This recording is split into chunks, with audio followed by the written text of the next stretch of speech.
उदा उदा उदा उदा उदा उदा उदा उदा उदा उदा उदा उदा उदा उदा अखंड ज्योत देवते तुझ्या निरांजनातली अपार भाव भक्तीने तुझीच मूर्त पूजिली त्रिशूल खड्ग घेऊनी विनाशण्या असुर ये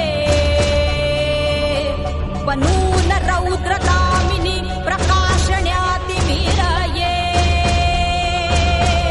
प्रतीक नारी शक्तीचे वैष्णवी महेश्वरी तुझाच अंश राहू दे सदैव माझ्या अंत